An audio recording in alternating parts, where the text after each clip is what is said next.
BTS. আজকে আমি কথা বলবো বিটিএস দেরকে নিয়ে। দয়া করে ভিডিওটা দেখার সাথে সাথে ভিডিওটা একটা শেয়ার করবেন, তাহলে অনেকে ভিডিওটা দেখতে পারবে। যাই হোক, আপনি কি বিটিএস ফ্যান? যদি আপনি বিটিএস ফ্যান হয়ে থাকেন তাহলে হয়তো আমার এই কথাগুলো শুনলে আপনার কাছে অনেক খারাপ লাগতে পারে। আর যদি আপনি বিটিএস ফ্যান না হয়ে থাকেন তাহলে অবশ্যই এই ভিডিও কমেন্ট করে জানাবেন আপনি বিটিএস ফ্যান কিনা। যাই হোক, বিটিএস হচ্ছে মূলত সাউথ কোরিয়ার একটা শিল্পী গোষ্ঠীর নাম। তারা মূলত কয়েকজন শিল্পী মিলে একটা ব্যান্ড তৈরি করছে, যে ব্যান্ডের নাম তারা দিয়েছে বিটিএস। আর বিটিএস এর জনপ্রিয়তা এত পরিমাণ ছড়াইছে যা বলার বাহিরে। বাংলাদেশে তাদের জনপ্রিয়তা অনেক বেশি। আপনি কি জানেন বাংলাদেশে তাদের যে জনপ্রিয়তা আছে, তাদের যে ফ্যান ফলোয়ার আছে, সেই ফ্যান ফলোয়ারের ভিতরে 80% হচ্ছে মেয়ে। ভাবা যায়। আর 20% হচ্ছে ছেলে। আমি জানি না কোন ছেলেরা তাদের ফ্যান।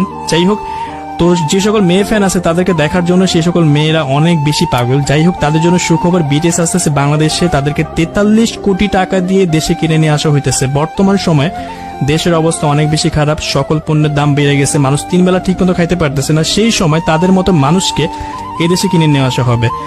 আর তাদেরকে দেখার জন্য প্রায় প্রতি টিকিটের দাম হবে 18,000 থেকে শুরু করে প্রায় 52,000 টাকা প্লাস।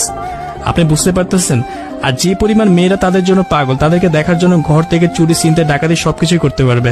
যাই হোক, সেটা তাদের ব্যক্তিগত ব্যাপার।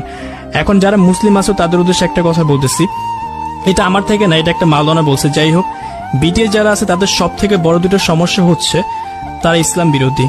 তাদের গানের ভিতরে যে কথাগুলো লাগায় সেই কথার ভিতরে ইসলাম বিরোধী, আল্লাহ বিরোধী কথা বলে। হয়তোবা তোমরা বাঙালি অনেকেই আছে যারা তাদের কথা বুঝো না, তাদের গানের মিনিং বুঝো না। তোমরা হয়তোবা হুদ্দাই তাদের ফ্যান ফলোয়ার, তাদের গলার সুর ভাল লাগে বা তাদের দেখতে ভাল লাগে। কার কি কারণে ভাল লাগে আমি জানি না। কয়েকজন ফ্যান ফলোয়ার আছে তাদের গানের ভাষা বুঝো, গানের মানে বুঝো, আমি জানি না। তো সেইখানে আল্লাহ বিরোধী কথা বলা আছে, তারপর তোমাদের তাদের ভাল লাগে। যাই হোক, এরপর যদি তোমাদের তাদের ভাল লাগে সেখানে আমার আর কিছু বলার নাই।